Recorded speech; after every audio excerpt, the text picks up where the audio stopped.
বন্ধুসকল আছাম এডিপকা চেনেলটোলৈ আপোনালোক সকলোকে স্বাগতম জনাইছোঁ। আজি আমি এটা ধুনীয়া হোম টুৰ দিবলৈ গৈ আছোঁ। এইটো মোৰ পিছফালে আছে হোম টুৰটো, আপোনালোকে চাওকচোন। মই হোম টুৰটো দিবলৈ গৈ আছোঁ। ধুনীয়া এটা ঘৰ চাওক আপোনালোকে, খুব সুন্দৰ ঘৰ এটা। এই ঘৰটো গোটেই চাৰিওকাষটো মই দেখুৱাই ল'ম। ফাৰ্ষ্টে আপোনালোকে চাওক, এইটো ঘৰ খুব সুন্দৰ এটা ডিজাইনিঙৰ ঘৰ। পিছফালৰ ছাইডটো মই দেখাই দিছোঁ। এইটো এনেকুৱা ধৰণৰ, এইটো এনেকুৱা ধৰণৰ গোটেইটো ইণ্টেৰিয়ৰ আছে ইয়াতে। খুব সুন্দৰ ঘৰটো চাওক।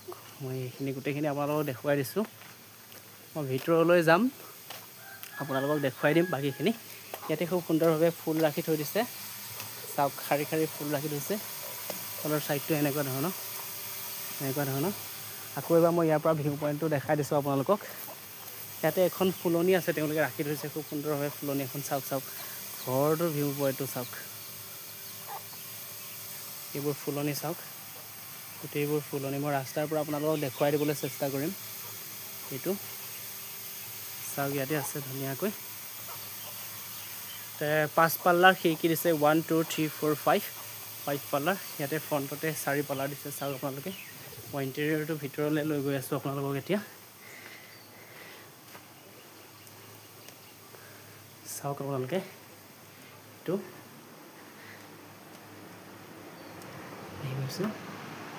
আহিব পাৰোঁনে দাদা? চাওক, এইটো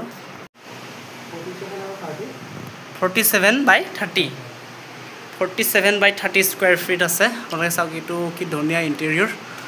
ভিতৰৰ ছাইডটো খুব সুন্দৰ লাগিছে দেখি। আপোনালোকে মানে চাব পাৰে, ইয়াতে ধুনীয়াকৈ শৰাই সাজি থৈ দিছে গোটেই ছাইডটো। এইটো মই আপোনালোকক দেখুৱাই দিছোঁ। এইটো আৰু ভিতৰৰ ৰুমবিলাক দেখুৱাই দিওঁ। কেইটা পুলি আছে, কেইটা ৰুম আছে? 8 পুলীয়া ৰুম। চাওক, এনেকৈ ওপৰলৈ যাব পৰাকৈ তেওঁলোকে এটা বনাই থৈছে। এইটো কিটচেন ৰুম নে? এইটো কিটচেন ৰুম। চাওক খুব সুন্দৰভাৱে এনেকৈ ওপৰলৈ যাব পাৰে চাগেনে? ওপৰলৈ পিছত গৈ দেখুৱাম বাৰু মই। এইবোৰ চাওকচোন কি সুন্দৰভাৱে, খুব সুন্দৰকৈ মানে সজাই ৰাখিছে। মই আপোনালোকক ঘৰকেইটা ইণ্টেৰিয়ৰকেইটা দেখাই দিওঁ। এইটো কৰিডৰ হয়, ইফালে এইটো গোটেইটো কৰিডৰ। এইফালে ভিতৰলৈ যাব পাৰে। ইফালে কি আছে বাৰু? লেট্ৰিন বাথৰুম আছে। মই লেট্ৰিন বাথৰুম আপোনালোকক পিছত দেখুৱাম। ফাৰ্ষ্টে ৰুমকেইটা দেখুৱাই লওঁ মই ফাৰ্ষ্ট। এইটো চাওক, কৰিডৰটো খুব সুন্দৰ এটা ঘৰ দেখিছে আপোনালোকে। যাব পাৰোঁনে? যাব পাৰোঁ। চাওক খুব সুন্দৰভাৱে সজাই থৈ দিছে ইয়াতে বিচনা। চাওক গ্লাছখন কেনেকুৱা লাগিছে ক'ব আপোনালোকে, কমেণ্টত জনাই দিব। ইয়াতে গোটেইখিনি তেওঁলোকে ৰাখি থৈছে, গোটেইখিনি চাওক। খুব সুন্দৰ এটা ঘৰ। আপোনালোকে কিমান পৰিছে মই সেইটো তেওঁলোকক সুধিম বাৰু। সুধিলৈ আপোনালোকক সবিশেষ জনাই দিম গোটেইখিনি। আৰু টাইলছ খুব সুন্দৰভাৱে লগাই থৈছে, কিমান ক্লিন কৰি থৈ দিছে খুব সুন্দৰভাৱে। আপোনালোকে চেণ্ডেল আনিবলৈ ইয়াতে মন নাযাব। আৰু নেক্সট ৰুম মই আপোনালোকক দেখুৱাই দিছোঁ। ইয়াতে চাওক, এইটো ড্ৰয়িং ৰুম নেকি? ড্ৰয়িং ৰুমৰ টাইপৰ এইটো এটা। চাওক তেওঁলোকৰ, আৰু এইবোৰ দেখি ভাল লাগিল। হয়তো তেওঁলোকে কৃষ্টি সংস্কৃতিৰ ওপৰত আগ্ৰহ। এইটো অসমীয়া খোলটো আমাৰ। চাওক, হয়তো গায়ন বায়নৰ তেওঁলোকৰ কোনোবা হয়তো আছে চাগে। আৰু এইটো বস্তু চাওক আপোনালোকে, কেনেকুৱা ধুনীয়া লাগিছে। ওম আছে, ওম নমঃ শিৱায়। চাওক ইয়াতে এখন গীটাৰ থৈ দিছে। চাওক খুব সুন্দৰভাৱে। এইটো গডৰেজ, খুব সুন্দৰ এটা ইণ্টেৰিয়ৰ আপোনালোকক দেখুৱাই দিছোঁ। লেট্ৰিন বাথৰুমো দেখুৱাম। ওপৰত ফেনখন চাওক, খুব সুন্দৰকৈ থৈ দিছে দেখিছে। এই ঘৰটো দেখিছে, ইয়াতে ভেণ্টিলেশ্যন আছে, 3খন ভেণ্টিলেশ্যন দি থৈছে। এইটো আৰু এটা ৰুমলৈ গৈ আছোঁ মই। এইটো ইতিমধ্যে আপোনালোকক মই দেখুৱাই দিছোঁৱেই। কিটচেন ৰুমটো ফাৰ্ষ্টে চাওকচোন। কিটচেন ৰুমটো কি ধুনীয়াকৈ ৰাখিছে। তাতে বেচিন আছে, ইয়াতে গেছ খুব সুন্দৰভাৱে ৰাখি থৈছে। ইয়াতে গোটেই বস্তুবিলাক আছে। খুব সুন্দৰ এটা কিটচেন ৰুম। আৰু ইয়াতে পৰিৱেশটো আপোনালোকে যদি দৰ্জাখন খুলি দিয়ে, এইখন খুলি দিলে এইটো খুব সুন্দৰ এটা পৰিৱেশ। পিছফালৰ বাহিৰৰ নাজাৰাটো দেখা পোৱা যায়। ইয়াতে 4 পাল্লা, 1 2 3, ইয়াতে 3 পাল্লা খিৰিকী ৰাখি থৈ দিছে। চাওক বাহিৰৰ পৰা মানে কিটচেন ৰুমৰ লগতেই তেওঁলোকৰ ইয়াতে যিটো ডাইনিং ৰুম, ডাইনিং টেবুল আছে। ডাইনিং টেবুলত তেওঁলোকে খোৱা বোৱাৰ কাৰণে। আৰু ইয়াতে ওচৰতে এটা বেচিন আছে হাত ধোৱাকৈ, আৰু মানি প্লেণ্ট ৰুই থৈ দিছে খুব সুন্দৰকৈ। সেইবোৰ চাওক, এইটো হেণ্ড ৱাছৰ কাৰণে তেওঁলোকে ব্যৱস্থা কৰি ৰাখিছে। খুব সুন্দৰ মানে। আৰু মই কৈছোঁ নহয়, এই ঘৰটো ইৰৰ দেখিবলৈ মানে ৰিয়াৰ হয়, ৰিয়াৰ একদম মানে এনেকুৱা ঘৰ দেখিবলৈ পোৱা টান। সেইজন দাদাজন তেখেতে তেওঁলোকে তেওঁ কামত আছে বুলি কৈছে। চাওক এইখিনি আকৌ এবাৰ মই দেখুৱাই দিছোঁ এই ফাইবাৰ চিমনি লগাই থৈছে তেওঁলোকে ফল চিলিঙি বুলি কোৱা হয় যাক খুব সুন্দৰভাৱে ডিজাইনিংটো কৰিছে আৰু ওপৰৰ প্ৰতিটো ৰুমৰে চাওক আপোনালোকে ফাইবাৰ চিমনি লগাই কিমান সুন্দৰ কৰি ৰাখিছে চাওক এইটো চাওক এইটো ডিজাইনিংটো মই আপোনালোকক কৰিডৰটো দেখি এনেকুৱা লাগিছে মানে আৰু পৰ্দাৰ কেইখন কালাৰ সৈতে ইমান ধুনীয়া মেটচিং কৰিছে হোৱাইট কালাৰ সৈতে আপোনালোকে এনেকুৱা পৰ্দাৰ মেটচিং কৰিছে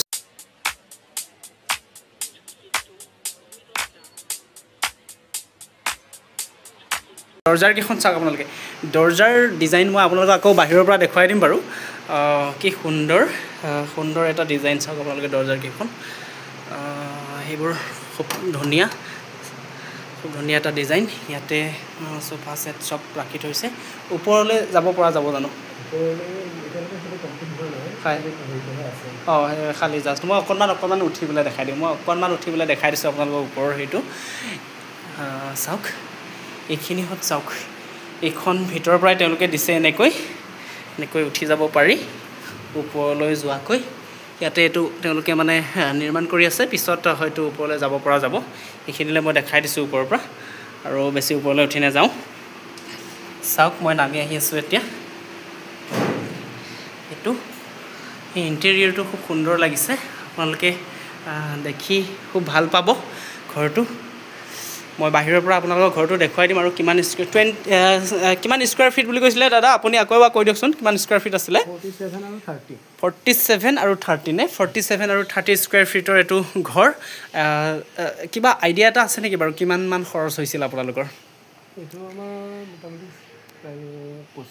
25 lakhs 25 lakhs মান খৰচ হৈছে তেওঁলোকৰ বহুত ধুনীয়া এটা মানে চাওক মই আকৌ আপোনালোকক বাহিৰৰ পৰা এটা নাজাৰাটো দেখুৱাই দিম কি সুন্দৰ আৰু ফুলৰ টাববোৰ চাওকচোন খুব সুন্দৰভাৱে তেওঁলোকে মেইনটেইন কৰি ৰাখিছে ইয়াতে কিবা চৰাই চাগে অলপ চলপ কিবা খিচিছে মাটিবিলাক পাৰ চৰাই খুচি থাকে বুলি কৈছে এই পাৰ আছে এইবোৰ চাওক আৰু গোটেই কেম্পাছটো চাওকচোন কি সুন্দৰ লাগিছে কেম্পাছটো মই আপোনালোকৰ ৰাস্তাৰ পৰা পুনৰবাৰ আকৌ ঘৰটো দেখুৱাই দিম 27/30 স্কুৱাৰ ফিটৰ হয় এইটো 25 lakhs এতিয়ালৈকে তেওঁলোকৰ খৰচ হৈ গ'ল বুলি কৈছে তেওঁলোকে এইবোৰ চাওকচোন নাজাৰাটো এনেকুৱা ধুনীয়া লাগিছে আপোনালোকে ঘৰৰ নাজাৰা এনেকুৱা ধৰণৰ ঘৰ হ'লে কেনেকুৱা লাগিব চাওক আপোনালোকে কেম্পাছটো চাওক খুব সুন্দৰ এটা ঘৰ ইমান সুন্দৰ ঘৰটো দেখিছে আপোনালোকে 25 lakhs খৰচা হৈছে বুলি কৈছে তেওঁলোকে 25 lakhs এই ঘৰটো আছে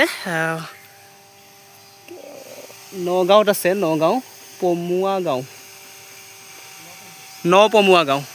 গাঁওখনৰ নাম হৈছে নপমুৱা গাঁৱত আছে আপোনালোকে আহি চাব পাৰে এইটো ৰাস্তাটো চাওক এই ৰাস্তাৰে মই আহি আছিলোঁ ৰাস্তাৰে মই আহি থাকোঁতে দেখা পালোঁ খুব সুন্দৰ ধুনীয়া লাগে নপমুৱা গাঁৱত আছে এইটো দেখিছে ঘৰটো পুনৰবাৰ মই কেম্পাছটো দেখুৱাই দিছোঁ আপোনালোকক চাওক কি সুন্দৰ এটা নাজাৰাৰ ঘৰ খুব সুন্দৰ ঘৰ চাওক হোম টুৰ দি দিলোঁ আপোনালোকক এটা আজি দেখিছে কেনেকুৱা সুন্দৰ ইয়াতে এই গছকেইডাল চাওকচোন এইকেইডাল দেখি এনেকুৱা লাগিছে মানে এটা ফৰেন কাণ্ট্ৰিজ যেনেকুৱা এটা মানে সেই ফিলটো আহি যায় আৰু এই গছকেইডাল আপোনালোকেতো জানেই চিনি পাই চাগে নিশ্চয় কমেণ্ট কৰি জনাবচোন আপোনালোকে এই ফুল গছকেইডালৰ নাম কি আৰু এইকেইডালৰ নামটো জনাব এইটো ঘৰটো ওপৰত এটা তেওঁলোকে আকৌ ৰাখি থৈছে সেইটো মই যে ওপৰলৈ উঠি গৈছিলোঁ সেইটো আছে আচলতে সেইখিনি কমপ্লিট হোৱা নাই চ' পিছত মই আপোনালোকক দেখুৱাই দিম এইটোৱে ঘৰৰ চাৰিওকাষটো এনেকুৱা ধৰণৰ ফুলনিখন আপোনালোকে চাওক এখন মানে গাৰ্ডেন থাকিব লাগে যিহেতু ঘৰৰ ফ্ৰণ্টতে তেওঁলোকে খুব সুন্দৰকৈ গাৰ্ডেনখন ৰাখিছে চাওকচোন ইয়াতে তুলসীও আছে আৰু ধুনীয়া আৰু ঘাঁহখিনি থকাৰ কাৰণে বেছি ভাল লাগিছে আচলতে পৰিৱেশটো চাওক ঘাঁহখিনি যে আছে এই পৰিৱেশটো ঘাঁহখিনিয়ে এটা সেউজ বাতাবৰণ সৃষ্টি কৰিছে তাতে অমিতা লগাই থৈছে অমিতা আপোনালোকক মই দেখুৱাই দি আছোঁ বাৰু অমিতা একেবাৰে তলতে লাগি আছে অমিতা চাওক মানে ইয়াতে এনেকুৱা এটা ভাল পৰিৱেশ তেওঁলোকে সৃষ্টি কৰি ৰাখিছে চাওকচোন ইমান চাপৰ গছ চাপৰতে অমিতা লাগিছে চাওক কিমান ধুনীয়াকৈ অমিতা লাগিছে সেই ভিতৰতো আছে অমিতা গছ এইকেইডাল 3জোপা অমিতা আছে চাওক আৰু ডাঙৰ অমিতা অৱশ্যে সৰু নহয় চাওক আপোনালোকক মই দেখাই দিছোঁ বহুত ডাঙৰ অমিতা দেখি এইবোৰ চাওক নাজাৰাটো খুব সুন্দৰ লাগিছে দেখি এডাল ডালিম আছে ওচৰতে লাগিছে ডালিম গছডালো যোৱা বছৰ আৰম্ভ কৰিছিলে বুলি কৈছে এইখিনিত খুব সুন্দৰ আৰু ওচৰতে পথাৰ এখন আছে মুকলি পথাৰ মানে পৰিৱেশটো খুব সুন্দৰ পৰিৱেশ আৰু এডাল চেগুন গছ আছে চাওক ইমান সুন্দৰ পৰিৱেশৰ ঘৰ এটা আপোনালোকে এনেকুৱাকৈ বনাই ল'ব পাৰে খুব সুন্দৰভাৱে যদি আপোনালোকৰ এনেকুৱা পৰিৱেশ আছে এনেকুৱা ধৰণৰ সেইবোৰ ফুল লগাই থৈছে চাওক ফুলবোৰ মানে পৰিৱেশটো আপোনালোকক কৈছোঁ আৰু এটা খুব প্ৰাকৃতিক ধুনীয়া প্ৰাকৃতিক পৰিৱেশৰ মাজত সেউজ বাতাবৰণৰ মাজত তেওঁলোকে আছে আৰু ফ্ৰেছ অক্সিজেন তেওঁলোকে পাই আছে পিছফালে বাঁহৰ গছ আছে চাৰিওকাষে গছ আছে গছ গছনিৰে ভৰা সকলোবোৰ এইটো মই কেম্পাছটো আপোনালোকক দেখুৱাই দিছোঁ ওচৰ চুবুৰীয়া তেওঁলোকৰ ঘৰবিলাক আৰু অমিতা গছকেইডাল আপোনালোকে দেখিলে আচৰিত পাব ইমান চাপতে লাগিছে মানে খুব সুন্দৰ